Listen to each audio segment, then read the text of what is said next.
Hari ini kita akan bersama-sama belajar mengenai kapan terjadi pengangkatan. Tetapi baiklah kita melihat sekilas apa yang telah kita pelajari pada pertemuan terdahulu. Bahwa sebenarnya kata pengangkatan atau diangkat itu tidak lebih dari 3-4 kali di dalam Alkitab Perjanjian Baru. Dan kata yang digunakan itu harpazo. Yang pertama ada 2 kata dalam 2 Korintus 12 ayat 2 sampai 4. Ya. Tiba-tiba diangkat harpa gesometa. Akar katanya harpazo. Ya. Itu di 1 Tesalonika 4 ayat 17. Nah, kalau bicara soal pengangkatan orang percaya, kalau mau jujur, yang terang atau jelas hanya di 1 Tesalonika 4:17. Hanya di situ. Hanya di situ. Bahwa kita akan bertemu Tuhan di awan-awan. Itu hanya terdapat di 1 Tesalonika 4 ayat 17. Harpa gesometa. Kata yang terakhir di Wahyu 12 ayat 5. Harpaste. Harpaste. Dari akar kata harpazo. Tapi terjemahannya dibawa lari.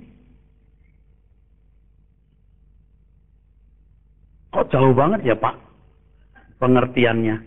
Tidak jauh. Sebab kata harpazo memang berarti menangkap, menyita, merampas dalam berbagai aplikasi. Atau membawanya lari, menyentak dengan cepat. Atau mengambil dengan kekerasan, atau pergi dengan gopoh-gopoh, atau buru-buru. Jadi ketika diterjemahkan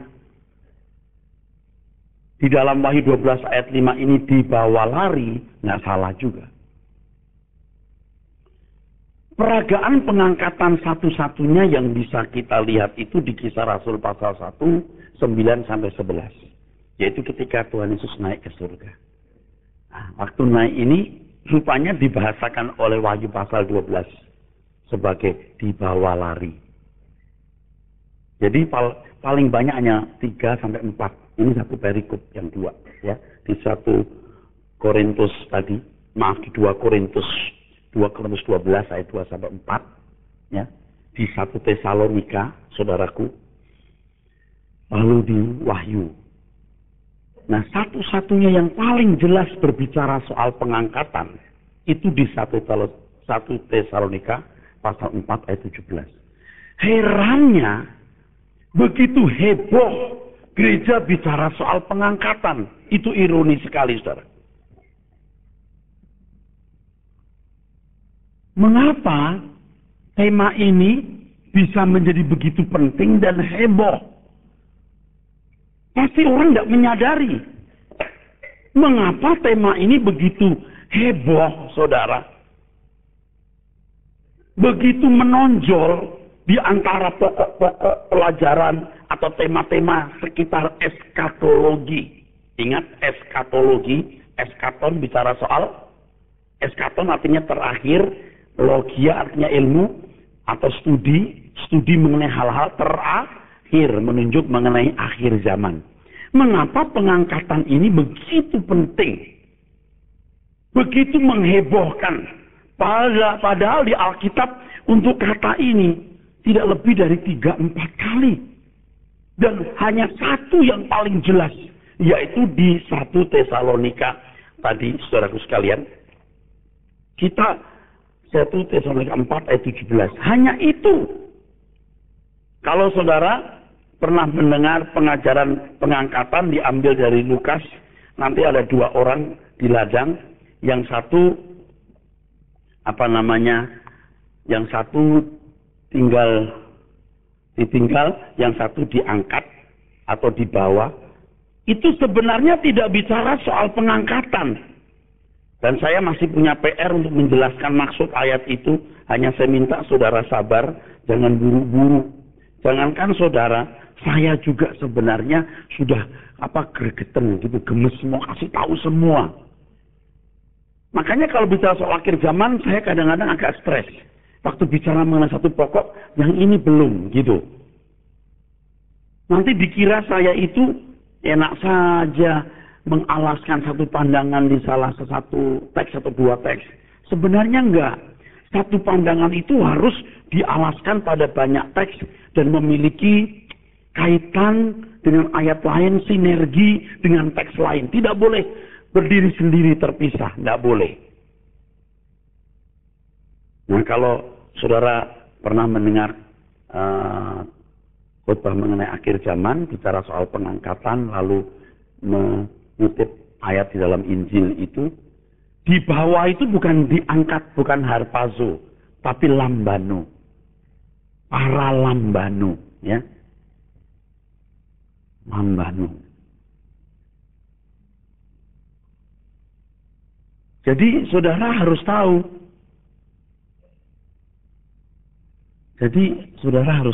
Ya. Bukan ini, tapi ini. Bukan pengangkatan harpazo. Bukan harpazo, saudaraku. Tapi lambano. Ini beda. Sangat beda. Lambano dengan harpazo beda. Ya. Harpazo. Beda banget hurufnya. Ya. Ini harpazo. Harpazo.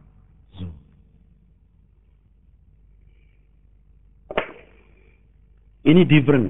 Very different. Ini nggak sama. Nah, kenapa hanya satu ayat yang paling menonjol dari 1 Tesalonika 4 ayat 17? Mungkin dibaca dulu.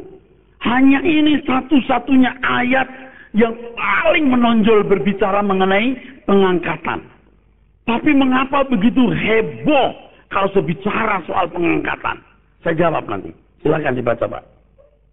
Sesudah itu, kita yang hidup, yang masih tinggal, akan diangkat bersama-sama dengan mereka dalam awan menyongsong Tuhan di angkasa. Demikianlah kita akan selama-lamanya bersama-sama dengan Tuhan. Nah, kuncinya kenapa hal pengangkatan begitu heboh? Seakan-akan ini pokok penting yang menonjol dalam tema-tema akhir zaman, saudara. Sebab hal pengangkatan ini bertalian dengan ajaran mengenai pokok-pokok lain yang penting dan tidak bisa ditinggalkan.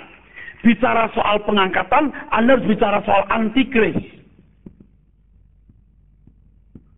Bicara soal pengangkatan, mau tidak mau mesti bertalian dengan soal aniaya, tribulasi, aniaya.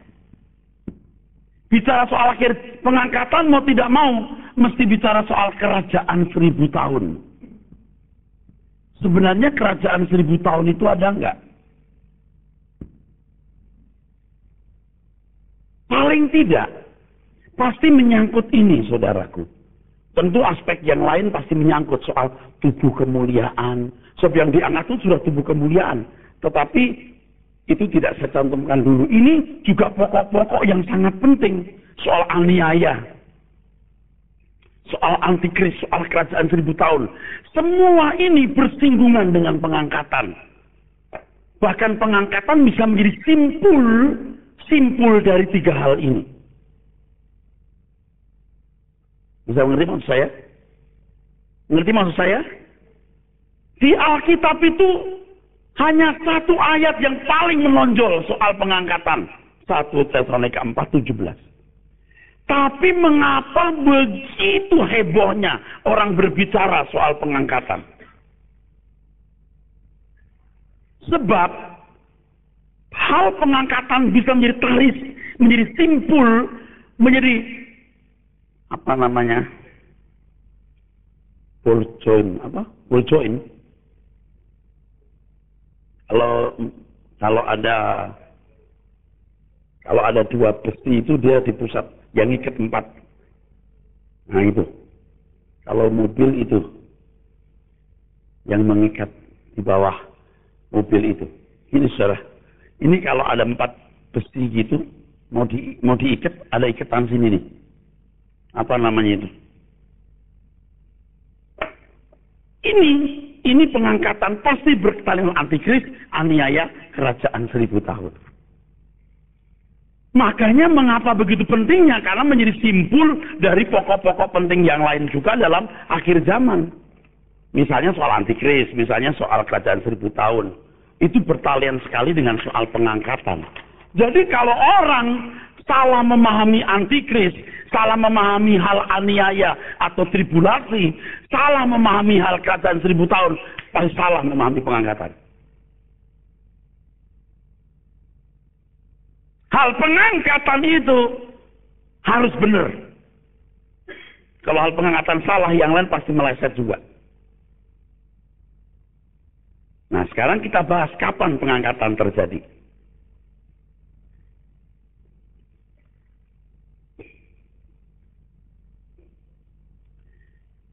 Dari berbagai pandangan para teolog dan pembicara mengenai akhir zaman, ditemukan beberapa teori tentang pengangkatan orang percaya.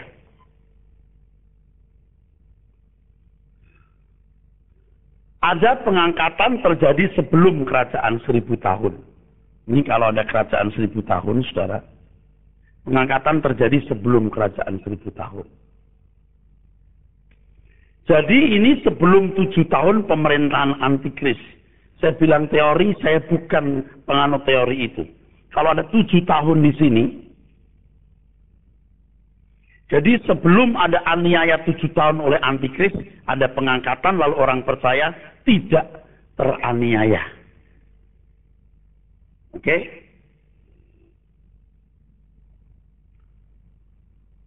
Lalu Tuhan datang di akhir 7 tahun ini, lalu membangun kerajaan 1000 tahun. Ada lagi yang teorinya di tengah-tengah. Jadi 3,5 tahun aniaya, lalu terjadi pengangkatan. Jadi sempat dianiaya 3,5. Lalu turun lagi, baru bikin kerajaan 1000 tahun di dunia. Ini bukan teori saya. Ada yang meyakini bahwa kerajaan 1000 tahun terjadi di akhir 7 tahun. Jadi setelah 7 tahun, baru setelah 7 tahun Tuhan datang, 7 tahun orang Kristen mengalami aniaya, baru kerajaan 1000 tahun. Ada yang percaya sebelum 7 tahun aniaya sudah terjadi pengangkatan. Kalau ini terjadi tahun 2015 misalnya, plus 7 tahun berapa? 2022 Tuhan datang lagi. Bisa dihitung waktunya ya. Maka teori itu saya tidak setuju. Kenapa nggak setuju? Sebab yang saya pahami aniaya bukan terjadi nanti. Sudah terjadi. Udah beda kan? Udah beda.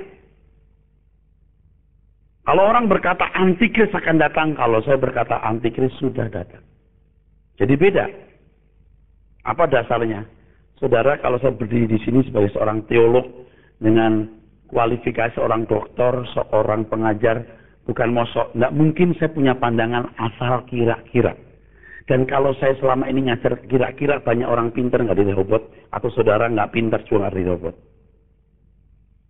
Nggak punya argumentasi yang jelas, nggak bisa dong. Dan saya bersyukur saya punya teman-teman juga teolog, di antara orang-orang pintar juga yang kritis-kritis, nggak apa-apa. Makanya kalau bertemu kadang-kadang saya berkata, bukan kalau bertemu kita sediakan waktu untuk bertemu lalu coba kamu serang saya. Artinya coba kamu tanya saya dari apa yang saya ajarkan, mana yang tidak alkitabiah, mana yang tidak logis. Senang.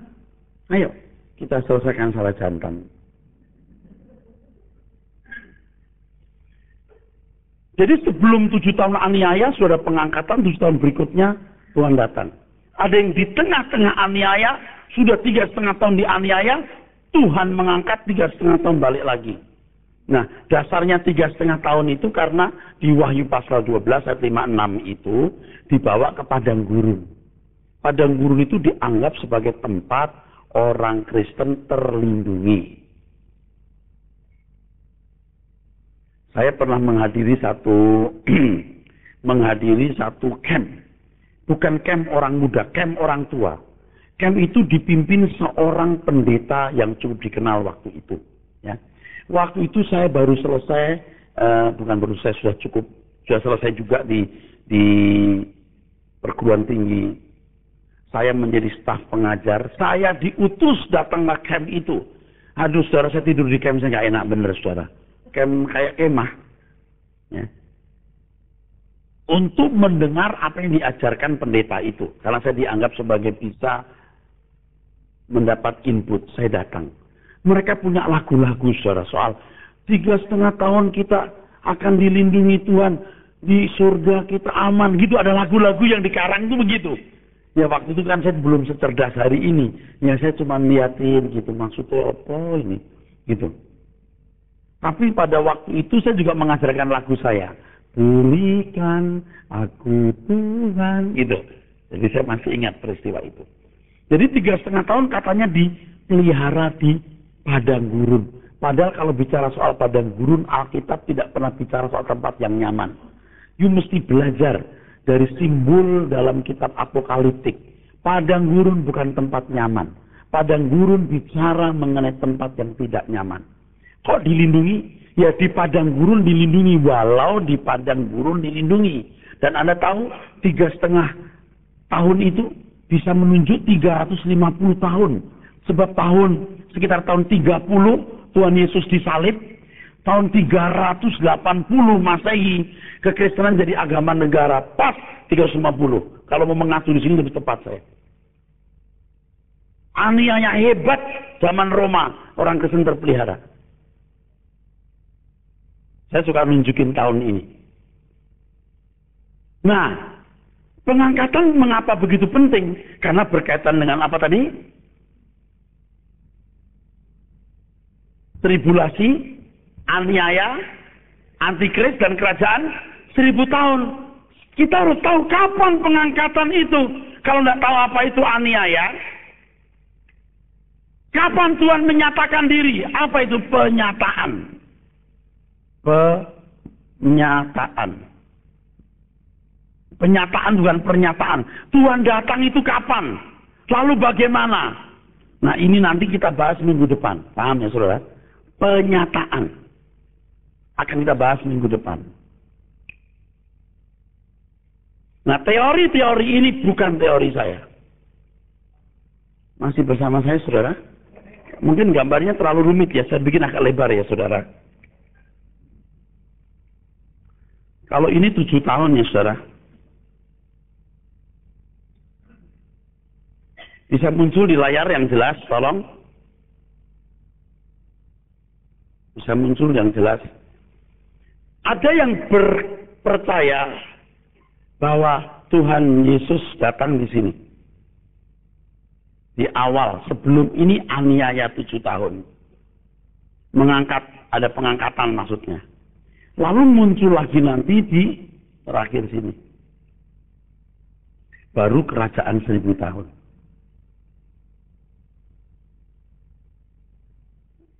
Ada yang percaya pengangkatan terjadi 3,5. Tentu mereka juga punya landasan dari Alkitab. Yang menurut saya penafsirannya kurang bijaksana. Untuk mengurangi kata kasar kurang bijaksana. Tapi kalau jujur saya mau mengatakan tidak bijaksana. Ini pengangkatan di sini. Lalu Tuhan turun di sini. Kerajaan 1000 tahun. Ada yang punya pandangan bahwa sungguh-sungguh Tuhan mengizinkan 7 tahun orang mengalami aniaya, baru Tuhan datang lalu membangun kerajaan 1000 tahun. Nah, saudara, saya tidak mengikuti teori-teori ini dan tidak percaya.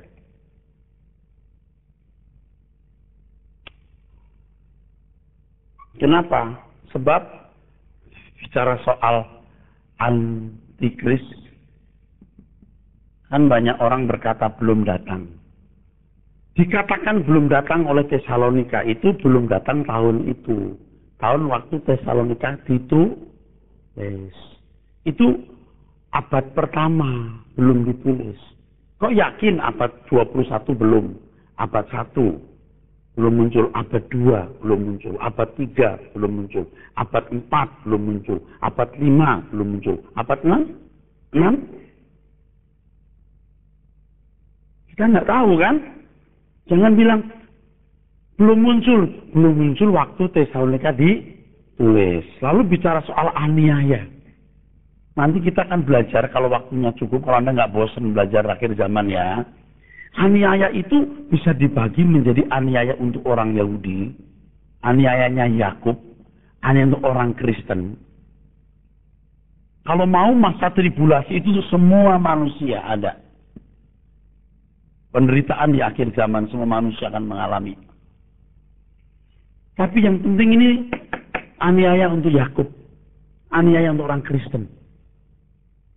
Oke? Soal aniaya. Nah, saudara harus memahami hal ini dengan tepat. Oke, sekarang mari kita teruskan. Harus dianalisa dengan seksama, manakah pandangan-pandangan tersebut yang benar-benar berdasarkan Alkitab, dan apakah landasan yang digunakan tepat atau tidak.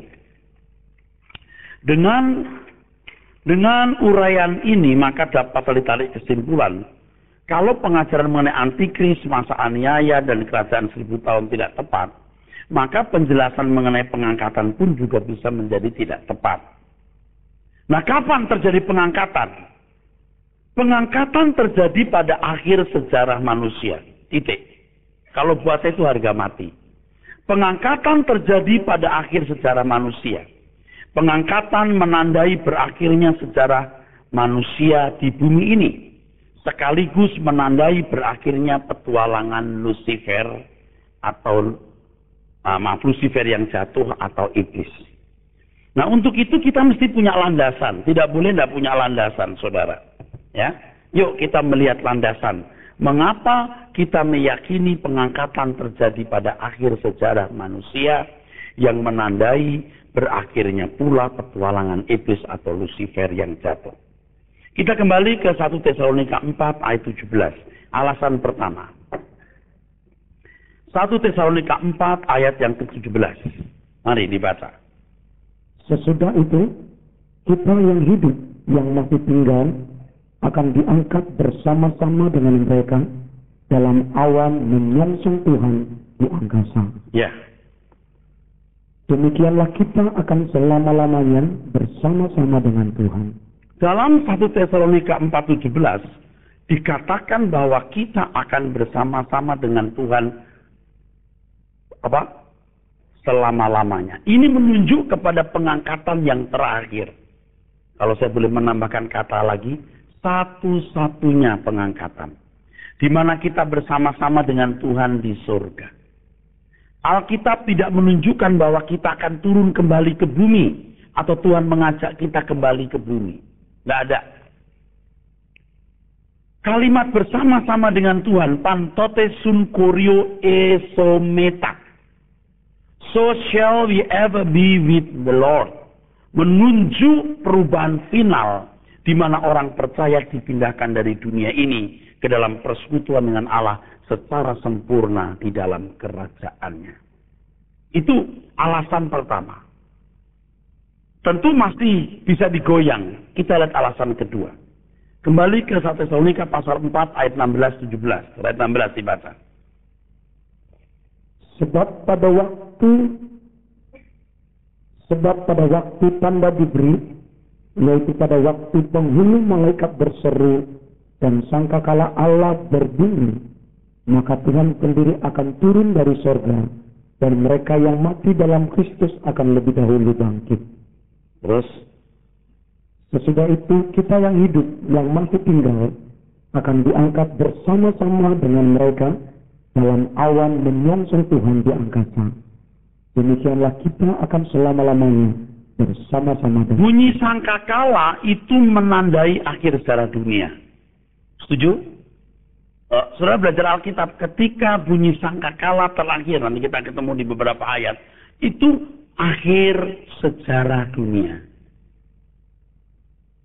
Tapi kan teori banyak orang diem-diem diangkat, hilang gitu. Nanti muncul lagi. Saya tidak tahu gimana orang bisa bikin cerita begitu tuh. Tapi dulu saya percaya saja, saudara. Dan karena nggak punya teori, ya itulah yang saya ikuti. Itu semua merupakan konsensus gentium. Dalam istilah Latin artinya, satu argumentasi yang sudah diakui banyak orang, ya, tanpa dipikirkan secara logis diterimanya. Itu konsensus gentium. Dan banyak orang Pentakosta punya seperti itu. Jadi menerima saja apa yang diyakini oleh kelompok atau banyak orang tanpa pemikiran logis, tanpa pemikiran logika. Itu, saudara. Itu ada istilah dalam bahasa Latin begitu, saudara. Kita tidak mau terima konsensus gentium itu. Buat apa? Kita harus melihat dulu, benar enggak itu? Sebab di akhir zaman ini saudara tahu, pengetahuan bertambah-tambah, tapi rahasia Allah juga dibuka. Setuju? Haleluya. Nah, kita lihat sangkakala berbunyi, pasti terakhir ini. Dan yang penting, saya mau tambahkan di dalam kalimat berikutnya. Tuhan masih di awan-awan, kita menyongsong Tuhan. Tuhan nggak pernah nginjek bumi. Kita yang menyongsong. Betul? Jadi jangan berpikir Tuhan turun. Kita yang menyongsong di awan, kita diangkat. Dan kalau boleh saya tambahkan, ketika tubuh kita telah diubah dalam sekejap. Nanti itu ada bukti keempat. Kalau tubuh diubah, itu perubahan permanen. Lalu maut di mana sengatmu? Pasti ini bukan di tempat di mana maut masih bisa menyengat. Pasti tempat di mana maut tidak bisa menyengat. Dan maut yang tidak bisa menyengat hanya di langit baru, bumi baru. Kokoh. Menurut saya pandangan ini kokoh. Ya, kokoh. Kalau hanya mendengar sepotong, kata Pak Eras, begini-begini. Dia harus duduk dulu ikut pertemuan 4-5 kali. Dan seterusnya baru klop, penuh, lengkap, frame-nya lengkap. Kalau cuma sepotong-potong, halah itu mah teori. You duduk di sini. Dengar, butir per butir. Argumentatif. Ya. Nah, saya membuka kesempatan, bukan pada kesempatan ini, saya tidak mau terjadi debat. Bukan saya takut, kalau sudah punya landasan berpikir terhadap kitab Wahyu sudah salah, kitab apokaliptik, nanti kita debat kusir. Seperti orang tidak pernah ke Surabaya, lalu debat kita yang pernah ke Surabaya, capek. Tapi pertanyaan bisa diberikan kepada pengurus di belakang. Aku ada pertanyaan, saya akan jawab. Oke? Saya itu malas kalau debat soal akhir zaman, saya malas. You belajar dulu kitab Wahyu. Apa itu kitab Wahyu? Dasarnya apa? Ya toh, kapan ditulis? Kenapa ditulis? Zaman apa? Tahu bahasa aslinya, baru you ngomong. Kalau enggak, saya debat kusir. Pak, itu di kitab Lukas ada 2 orang, satu ditinggal, satu diangkat. Kau tahu? Itu ayatnya. Itu bahasa aslinya. Enggak tahu. Jangan ngomong. Udah, kita nggak usah ngomong lagi. Itu loh maksud saya, saudara. Amin. Seperti anak itu dibawa lari. Kan tadi saya udah ngomong. Itu harpazo. Anak itu Tuhan Yesus. Karena dulu ditata. Saya jelasin di sini kan. Betul, saudara? Itu berita penting. Kalau dia nggak ngerti bahasa asli, dia nggak tahu itu kata diangkat. Oh, jadi seperti itu ya? Iya. Oke. Jadi yang kedua, sangkakala bunyi. Lalu apa? Sangkakala bunyi lalu menyongsong di awan-awan. Kata-kata ini penting, saudara. Tuhan nggak nginjek bumi loh. Tapi ini juga belum kokoh. Ya memang begitu, Pak. Tapi kalau Tuhan yang nginjek bumi, artinya Tuhan tidak pernah membangun ibu kotanya di Yerusalem. Yang sekarang lagi diperbutkan orang Israel, Mahmud Abbas dengan Benyamin Netanyahu ya. Berarti dia tidak pernah menginjak bumi ini. Paham nggak maksudnya, saudara? Amin. Dia nggak pernah nginjek bumi ini, nggak pernah menjadikan New York ibu kotanya atau Yerusalem. Paham nggak maksudnya? Itu maksud saya. Jadi penting. Pernyataan ini bukan nggak penting. Penting kalau ada pinter-pinter bisa nangkep maksud saya apa. Ketiga. Yohanes 14 ayat 3. Yohanes 14 ayat 3. Yang ketiga. Ini alasan ketiga. Untuk menunjukkan bahwa pengangkatan terjadi di akhir sejarah manusia. Yang menandai seluruh petualangan manusia habis. Dan petualangan iblis pun juga diakhiri. Oke? Ayo, baca Pak. Dan apabila aku telah pergi ke situ, Ya. dan telah menyediakan tempat bagimu, Ya. aku akan datang kembali dan membawa kamu ke tempatku, supaya di tempat di mana aku berada, kamu pun berada. So, itu logis bahwa Tuhan tidak menyediakan tempat lain di mana akan bersama-sama dengan kita. Ingat tadi dikatakan, dan kita akan bersama-sama selamanya dengan Dia, betul?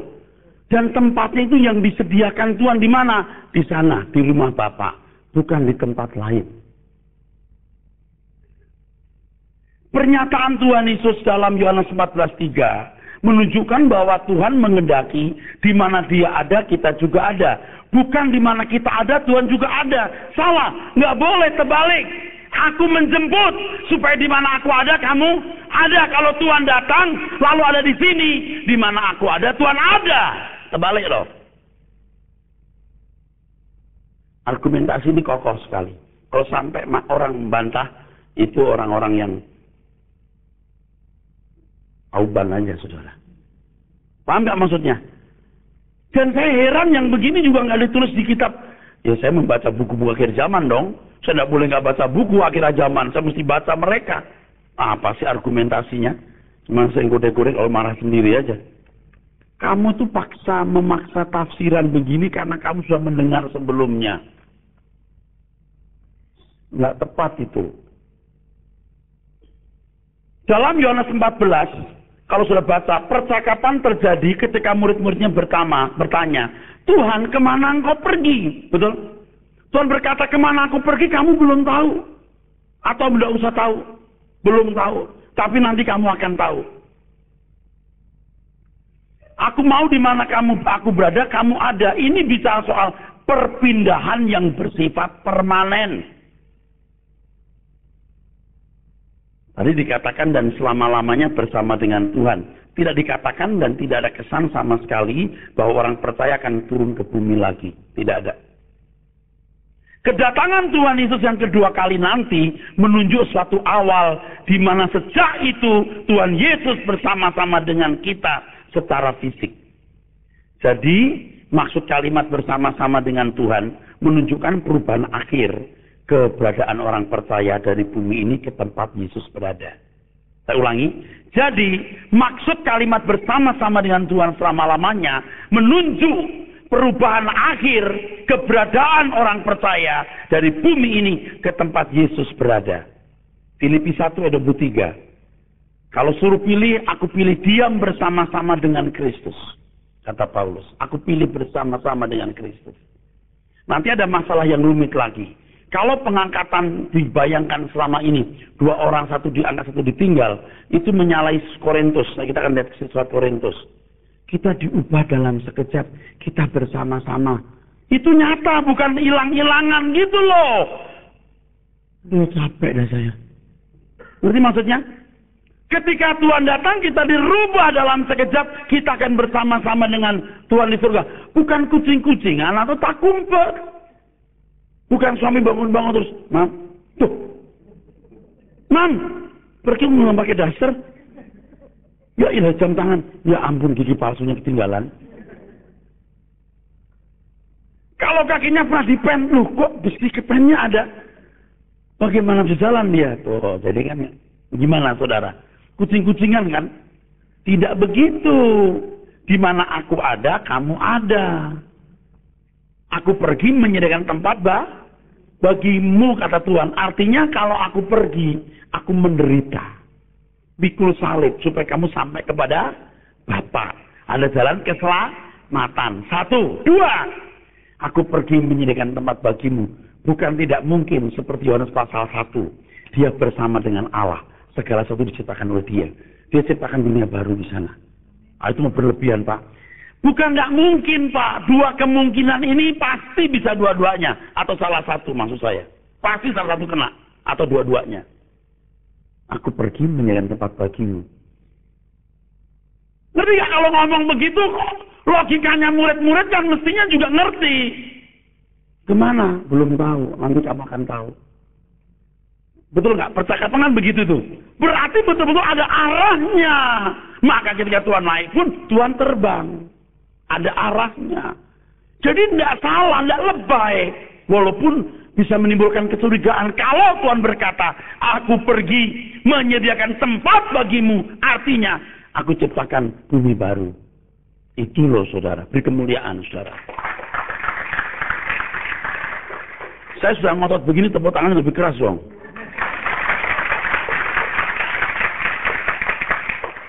So diberkati Tuhan? Clear kan? Clear, jangan nanti ikut-ikutan teori-teori yang nggak jelas itu. Tapi jelas Pak, kalau saya berhadapan dengan saya kasih teori itu saya bisa ngomong. Nggak begitu. You kok tahu begitu? Hitungnya dari mana? Ada Pak, itu di dalam Daniel. Daniel sudah digenapi. Kita hitung. Masuk digenapi lagi di sini. Itu berganda. Loh kok berganda? Kadang-kadang ada aja orang ngomong loh. Ini berganda. Kok ganda? Sudah digenapi lagi. Nggak bisa. Seperti kitab Yoel. Akhir zaman orang akan bernubuat. Betul nggak? Nanti akan digenapi. Sudah. Tapi berganda. Nggak begitu sudah dan terus berlangsung. Nggak sempat hilang potong muncul lagi. Kan nggak make sense. Tahu saudara? Dan orang harus jujur melihat hal itu, saudaraku sekalian. Jadi di mana aku ada, kamu ada. Jadi sekarang jelas ya saudaraku. Keempat. Pada waktu Tuhan Yesus datang, tubuh manusia diubah dalam sekejap. 1 Korintus 15, 50-55. Agak panjang ini. 1 Korintus pasal yang ke-15, ayat 50-55. Mari kita baca, saudara. Saudara-saudara, Saya sempat potong. Bukti-bukti atau landasan yang berikut akan lebih kuat dari yang kabur sampai yang makin ke belakang makin kuat, makin nggak bisa dibantah. Yang pertama nggak bisa dibantah, kedua makin nggak bisa, tiga makin nggak bisa, ke belakang makin nggak bisa. Itu hebat firman Tuhan, mengagumkan. Terus, saudara-saudara, ya, inilah yang hendak kukatakan kepadamu, yaitu bahwa daging dan darah tidak mendapat bagian dalam kerajaan Allah, dan bahwa yang binasa tidak mendapat bagian dalam apa yang tidak binasa. Ngerti nggak?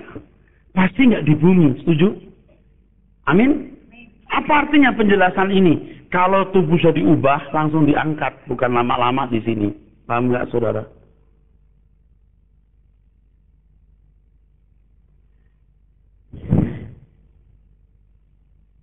Ini ya, ini penyakitnya orang kalau nggak mengerti eksegesis dengan baik. Bikin cerita, jadi pusing. Nah, saudara kan mendengar nih. Nanti saudara akan bertanya, Pak, apa nggak benturan dengan di ayat ini? Apa nggak benturan prinsip ini? Saudara boleh tanya, tapi saya nggak mau dialog. Saya nggak mau jadi korban. Tahu nggak korban? Kalau Anda tanyanya nyerang, saya serang, Anda malu, saya nggak mau. Jadi tertulis, saya akan jawab. Darah dan daging tidak mendapat bagian dalam kerajaan Allah. Darah dan daging sekarang ini loh maksudnya. Tapi tubuh kemuliaan. Nah, sekarang kan tadi saya bilang, itu juga berkaitan dengan tubuh kemuliaan. Tadi ngomong gitu saya ya Om Yos. Ingat ya tadi ya. Artinya gini, tubuh kemuliaan itu jangan saudara bayangkan tubuh yang apa namanya.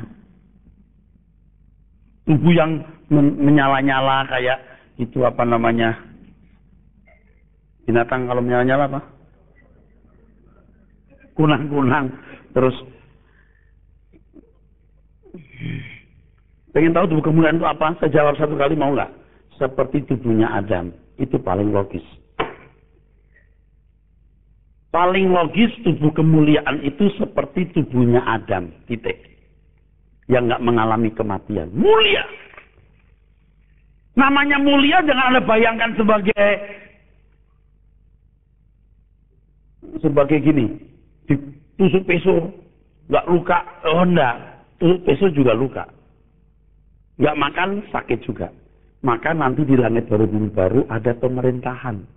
Kalau ada pemerintahan berarti ada pengaturan. Kalau ada pengaturan berarti ada kemungkinan penyimpangan.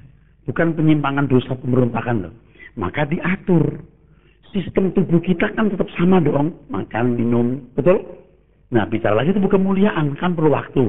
Saya bilang, aku stres. Tadi dia bilang, sebenarnya saya ngomong begini, yang ini mesti dijelaskan, gitu loh. Nanti Anda pikir saya cuma ngomong doang atau ngaco. Enggak. Ada pemerintahan. Ada kelemahan fisik. Maka orang harus tertib. Untuk tertib ada pemerintahan. Itu dinamikanya jadi bagus hidup ini. Saya bisa ngerti? Nah, itu tubuh kemuliaan tuh di situ maksudnya. Seperti tubuhnya Adam dan Hawa. Sebelum jatuh dalam dosa. Coba ini nih, mesti sekali waktu orang bikin film ya, gini loh. Orang pengen punya tubuh. Ini saya belum pernah lihat, mungkin ada, mungkin enggak. Saya nggak tahu. Tubuh yang kalau makan nggak lapar. Kalau jatuh nggak sakit. Makan nggak apa-apa. Kira-kira saya nggak punya tubuh begitu? Ya enggak dong bro. Makan enak, capek tidur. Itu dinamikanya. Begitu tubuh kemuliaan itu akan ditempatkan di dunia yang tidak terkutuk. Maka maksudnya langit baru, bumi baru yang tidak dikutuk tanahnya.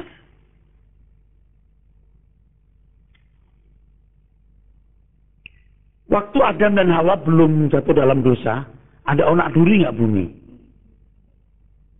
Nah, onak duri itu simbolis, artinya kesulitan.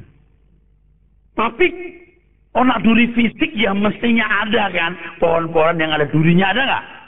Ada dong, jangan terus onak duri, banyak duri, hati-hati ntar nginjek. Onak duri itu artinya kesulitan dalam mengelola alam ini. Itu benar, saudaraku. Nih, terpaksa saya menyimpang supaya ada gambaran. Begitu kita masuk dunia akan datang nanti, teknologi bisa dari zero. Mulai membangun rumah, bangun teknologi, tapi nggak merusak alam. Gimana caranya? Harus ada pemerintahan yang tertib dengan gada besi. Tahu? Wahyu 12, gada besi.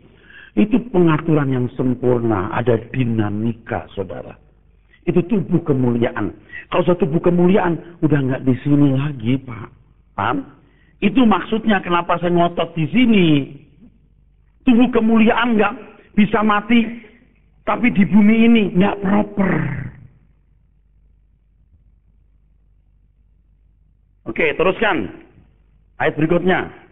Sesungguhnya aku menyatakan kepadamu satu rahasia. Kita tidak akan mati semuanya, tetapi kita semuanya akan diubah dalam sekejap mata pada waktu bunyi nafiri yang terakhir. Terus?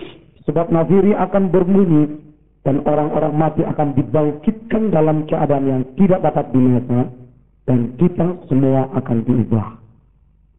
Karena yang dapat binasa ini harus mengenakan yang tidak dapat binasa, dan yang dapat mati ini harus mengenakan yang tidak dapat mati.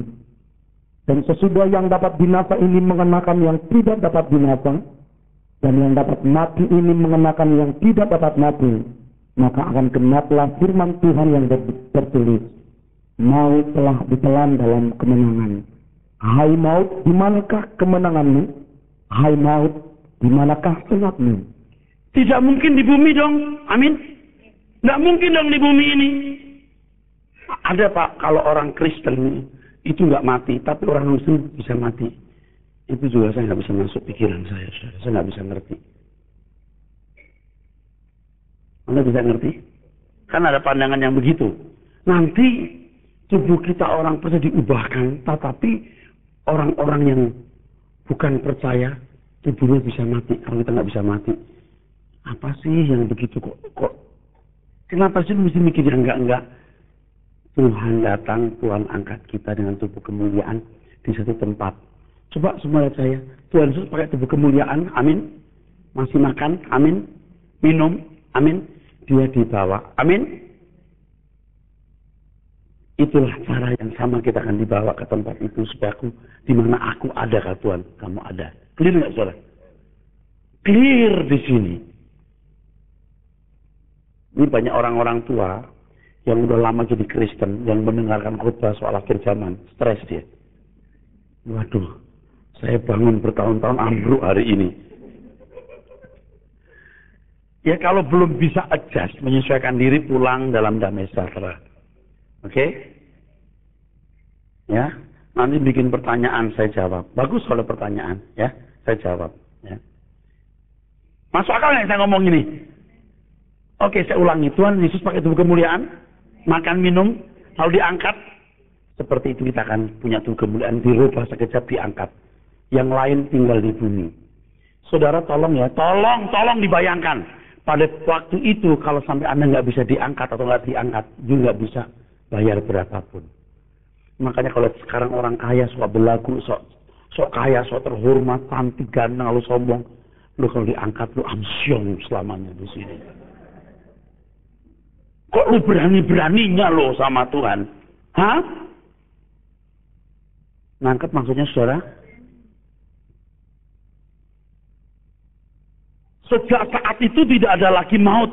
Dengan demikian tempat di mana orang percaya haruslah tempat di mana tidak ada maut. Wahyu 21 ayat 4.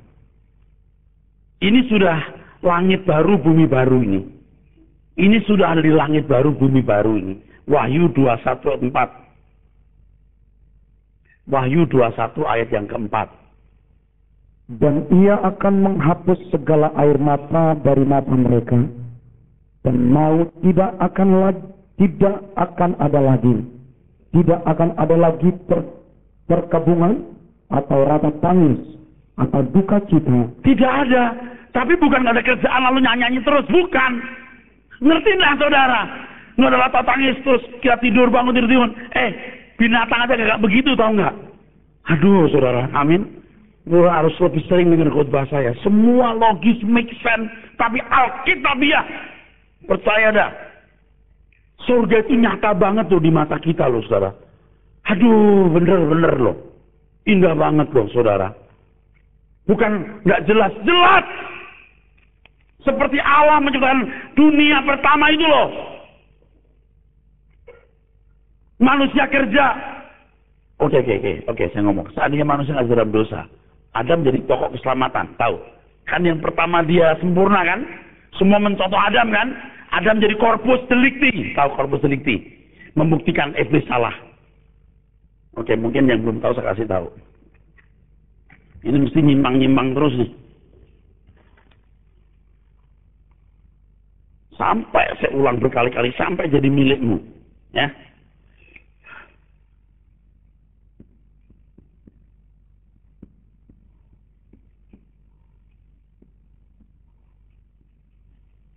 Bagus nggak saudara?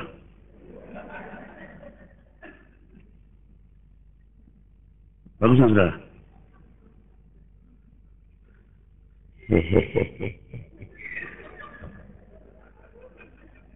Ini gambar apa coba? Casper. Iya. Kita bagaimana tahu ini bagus atau enggak? Kalau ada anak kencing di pinggir jalan, salah nggak? Kalau ada orang kencing di pinggir jalan, salah nggak? Nggak usah anak, orang. Kok salah dari mana? Kok salah dari mana? Itu kalau di tengah hutan, pinggir jalan. Oke, di pinggir hutan aja deh. Kita nggak tahu salah atau enggak, kecuali ada tulisan dilarang kencing di sini. Lalu ada kamar mandi, lalu ada orang kencing di situ. Baru tahu itu salah. Ini bagus nggak? Gimana tahu bagus atau nggak bagus? Kalau ada ini baru tahu bagus atau nggak bagus. Bagus nggak ini? Itu masalahnya. Ini namanya corpus delicti, membuktikan lu jelek. Lu salah. Mengapa iblis ketika memberontak, Allah tidak bisa menghukum dan membinasakan dia? Nggak bisa dibuktikan. Belum ada corpus delictinya. Nah, Adam itu mesti jadi corpus delicti. Adam gagal, Adam terakhir. Adam kedua yang bisa membuktikan. Adam kedua siapa? Tuhan Yesus. Makanya kalau orang jadi anak Tuhan, harus jadi corpus delicti. Kalau nggak mau, lu mau ngapain jadi Kristen? Makanya saudara, kalau Kristen cuma meminta berkat Tuhan, waduh, Keselamatan diberikan apalah hati yang lain, saudaraku sekalian. Seandainya Adam dan Hawa tidak berbuat dosa, oke? Adam jadi pokok keselamatan, aitios namanya. Yesus pokok keselamatan, Yesus ada pokok keselamatan bagi orang yang taat. Anak susunya harus belajar nggak? Ada yang nakal-nakal nggak? Kemungkinan ada yang nakal? Bisa. Memberontak nggak bisa. Karena Adamnya udah bener. Anak berikutnya bener. Nanti di surga juga terus bener. Paulus, Petrus bener-bener. Erastus bawahnya. Wah, amin. Vicky Sorongan juga di situ. Pak Kiong-Kiong apa semua di situ ada. Pak Apol gitu. Paham nggak maksudnya? Jadi ada hierarki orang-orang bener.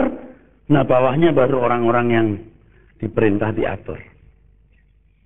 Nah di kerajaan Tuhan itu begitu. Nggak ada maut. Tapi semua orang pasti benar. Jadi nggak mungkin saudaraku sekalian. Setelah diubahkan lalu masih di bumi, nggak mungkin. Maut di mana sengatmu? Pasti di tempat di mana nggak ada air mata. Tapi kerja tetap. Lalu ada yang bilang begini, Pak saya ini polisi. Di surga gimana?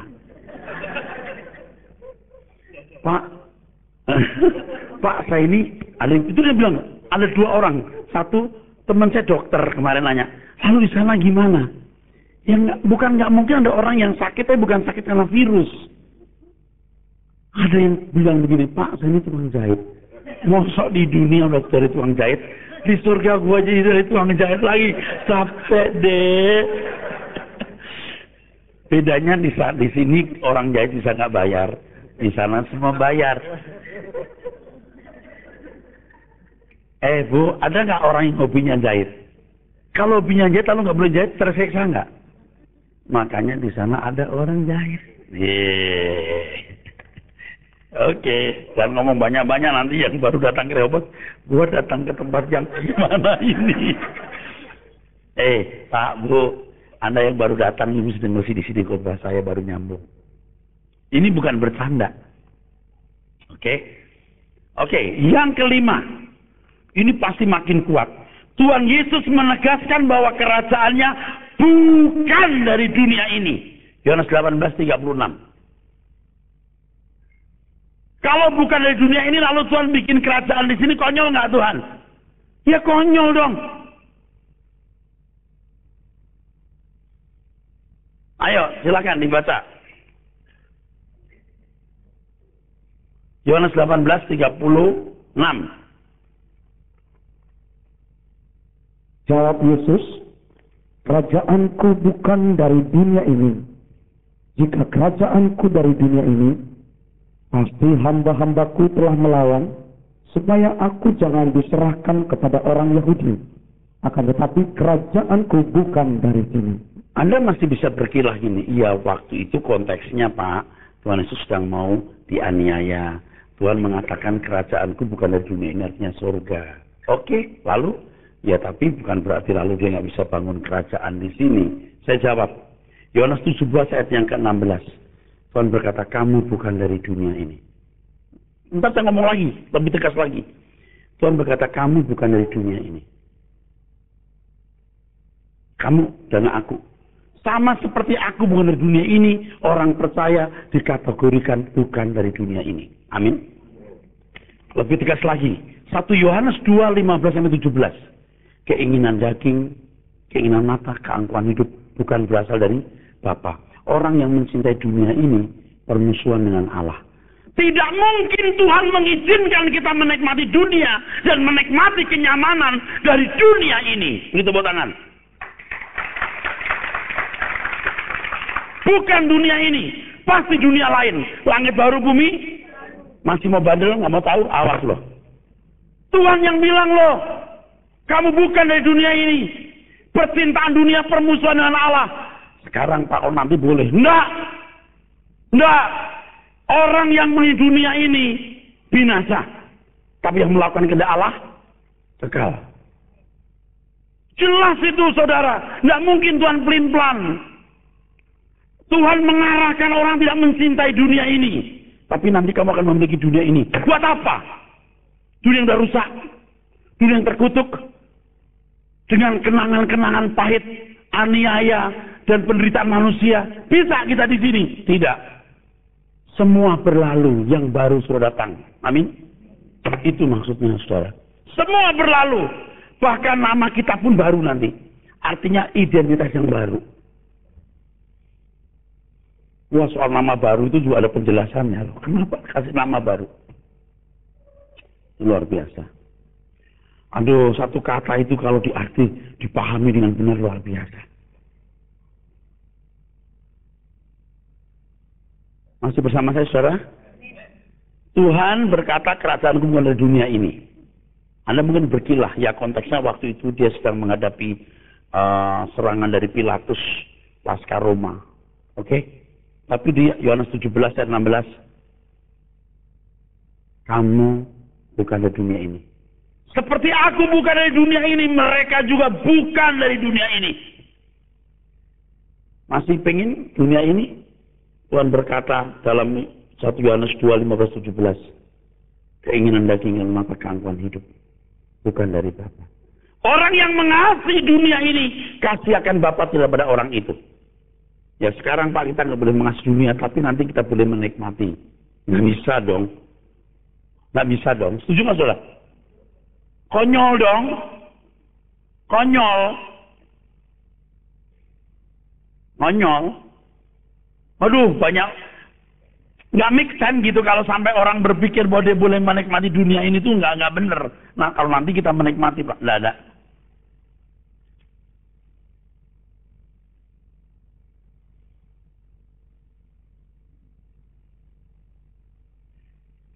Nanti kita akan menikmati, Pak. Kita akan memerintah di bumi.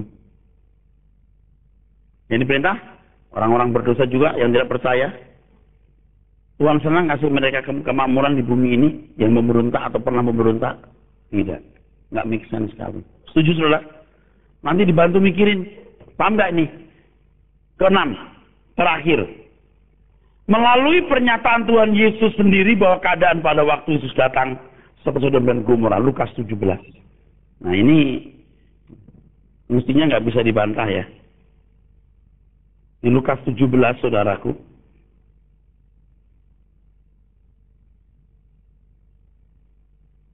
keadaan dunia seperti Sodom dan Gomora. Ya. Ayat 20 kita mulai, Pak Ari. Atas pertanyaan orang-orang Farisi, apabila kerajaan Allah akan datang, Yesus menjawab katanya, kerajaan Allah datang tanpa tanda-tanda lahiriah. Jika orang tidak dapat mengatakan, lihat, ia ada di sini, atau ia ada di sana. Sebab sesungguhnya kerajaan Allah ada di antara kamu. Boleh saya tambahkan satu kalimat? Sesungguhnya kerajaan Allah sudah datang di dalam diri kamu. Artinya pemerintahan Allah. Yang penting bukan fisik, tapi rohani. Setuju? Ngerti, saudara? Jelas ya? Nggak sekarang-karang ya? Terus? Dan ia berkata kepada murid-muridnya, akan datang waktunya kamu ingin melihat satu daripada hari-hari anak manusia itu, dan kamu tidak akan melihatnya. Dan orang akan berkata kepadamu, lihat, ia ada di sana. Lihat, ia ada di sini. Jangan kamu pergi ke situ. Jangan kamu ikut. Ada saat, sebab apa terus? Sebab sama. Ada saat di mana orang terus terang, orang kesan bingung. Kapan Tuhan datang? Ini gimana sih? Gitu. Seperti 2 Petrus pasal 3 mengatakan, orang mengatakan, mana kedatangannya? Jadi sampai blank, tidak jelas.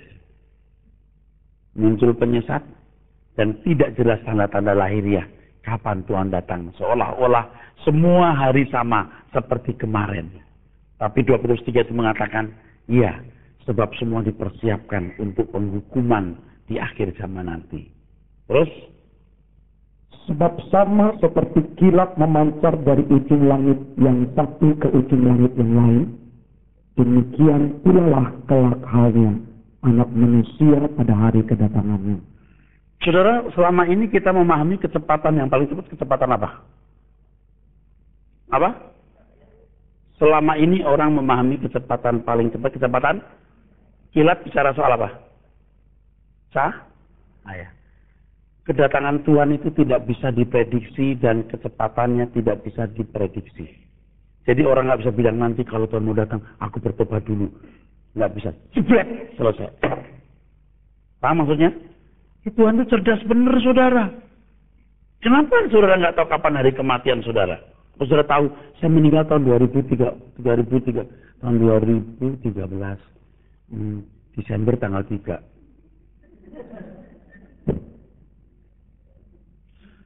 Waduh, jauh-jauh hari dah. Doa dulu sebelum tanggal 3 Desember. Tuhan nggak mau itu pertobatan yang nggak natural gitu. Nggak natural seperti anak ya. Anak goblok rata-rata begini. Besok ulangan baru belajar sekarang.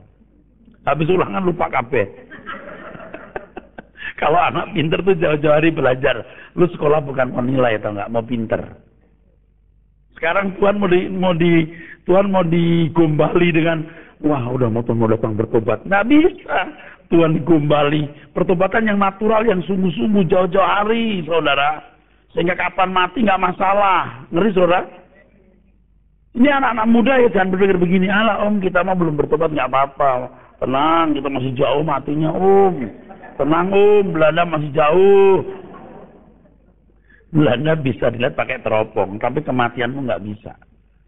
Tetapi bapak ibu yang udah tua, jelas mau mati. Masih nggak yakin dia mau mati. Waduh, ini juga goblok bener nih saudaraku.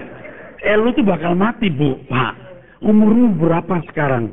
Apa udah 65 atau 70? Itu ibarat saudara penumpang pesawat terbang, udah pegang boarding pass. Udah ada panggilan masuk ruang tunggu, tahu? Ini udah rusak banget. Maka saudara kalau di Rehoboth ini terus belajar lagu-lagu pembaringan terakhir. Saudara mesti punya album pembaringan terakhir deh. Kalau nggak punya uang, saudara minta apa-apa dikasih deh. Nyanyi dulu deh supaya nggak stres. Satu hal yang aku harus pahami. Apa? Hari kematianku yang sudah pasti. Kapan? Kapan? Tak tahu kapan terjadi. Di perjalanan tingkat hidup ini, aku harus mempersiapkan diri. Saat yang indah, hari kematianku. Terus di pembaringan terakhirku nanti, sahabat sejati pasti menjemputku. Amin, amin.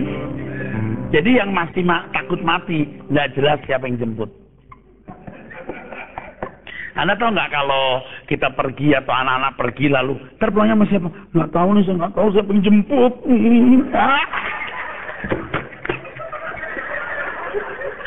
Tapi gobloknya udah jelas nggak yakin siapa yang jemput, lu nggak mau bertobat.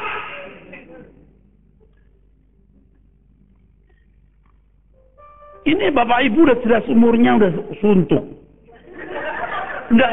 Nggak yakin siapa yang jemput, kok bisa-bisanya nggak bertobat.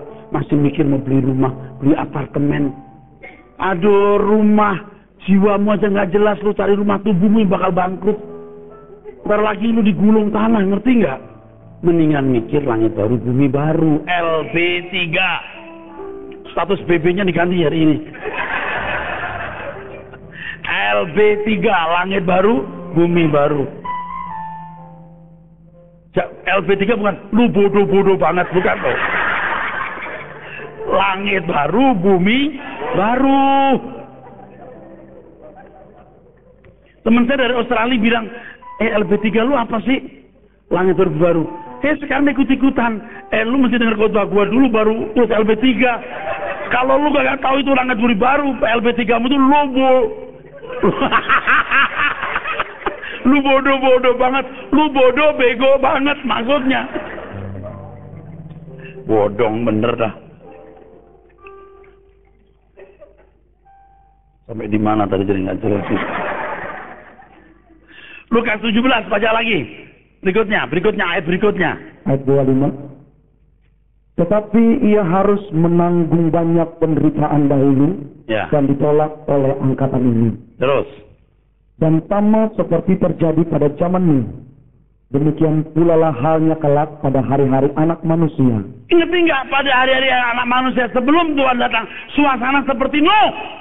Jadi semua kehidupan berjalan dengan baik, cuma segelintir orang yang all out dan habis-habisan buat Tuhan.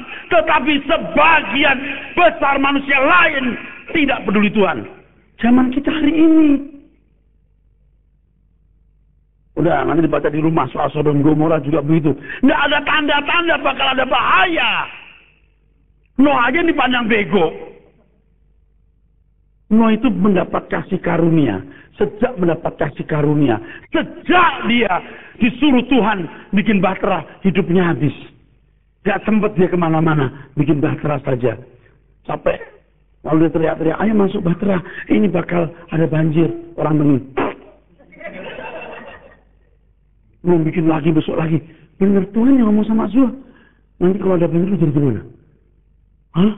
Ini semua akan tutup air, ngerti gak? Loh.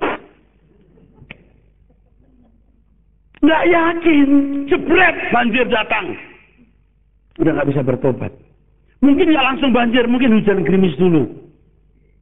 Udah masuk bahtera. Terus orang bilang, tuh gerimis. Bener juga tuh.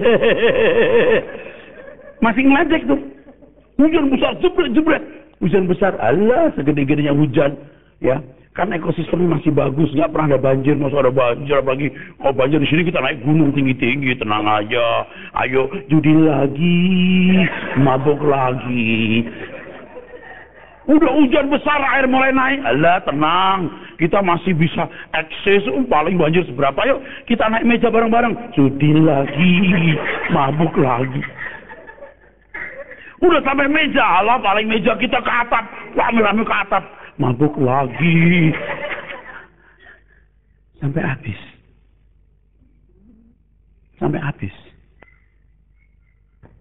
Itu di situ nggak ada tuh tanda-tanda. Ada perangkok magok. Semuanya pulang. Tuhan datang. Nggak ada. Paham nggak? Yang bicara Tuhan sendiri nggak pakai tafsiran loh Pak. Nggak ada tafsiran di situ. Tuhan yang ngomong. Kalau cerita-cerita yang kita dengar, orang dianiaya antikris, sembunyi-sembunyi, wah takut-takut, terus Tuhan datang, jebret, nggak ada, semua damai, tenang, jebret Tuhan datang. Seperti zaman Nuh. Kalau udah begini, saudara masih nggak mengerti, saya nggak tahu, saudara keracunan apa nggak ngerti sih. Jelas nggak Pak? Tuhan yang ngomong, jadi nggak boleh ditafsirkan. Seperti zaman Nuh. Zaman Sodom, Gomora. Lot bilang, bener bro, ses, ini bakal dihancurkan oleh itu api. No. Mereka nggak mau ngerti. Terus, lu temen lu siapa itu? Bukan ini tamu terhormat yang ngasih tahu akan ada ini belerang dan api langit ini dari Allah. No itu ganteng boleh kita pakai. Kita pakai itu kita sodomi, gila nggak tuh? Kita, maaf Lot, maaf bukan Lot. Itu mau disodomi. Lot, kasih tahu tamu lu. Kita mau sodomi. Lot itu bisa berdiri depan mereka. Kamu apa-apain anak saya bunda. Ini jangan kamu apa-apain. Waduh, resiko loh terima tamu itu. Dunia itu nggak duga bakal ada begitu, saudara. Segelintir orang yang percaya. Ya segelintir ini saudaralah yang dan sayalah yang mau percaya. Amin. Oke, beri tepuk tangan dulu saudara. Jadi pengangkatan itu terjadi pada akhir sejarah dunia. Baru Tuhan datang. Tubuh diubahkan, kita diangkat, yang lain ditinggal. Praktis, sederhana, tapi cerdas. Jangan yang boten-boten ruwet ruwet kayak benang kusut gitu, saudara. Jadi muncul yang macam-macam gitu. Misalnya, nanti kita nggak dianiaya, diangkat dulu. Pernah nggak Tuhan ngajarin kita nggak menderita bersama dia? Nggak pernah, udah menyalahi prinsip itu. Nanti yang ditinggal harus menebus keselamatannya dengan penderitaan. Lu zaman aman aja lu nggak ke gereja. Hah? Baru hujan gerimis lu kayak kambing. Kamu gereja, sekarang hujan batu, lu ke gereja. Tidak mungkin. Ya enggak aja gitu loh, saudaraku. Nah, saudara harus paham kebenaran ini. Nah, kita akan belajar yang lebih dalam lagi dan lebih mengerikan minggu depan. Amin.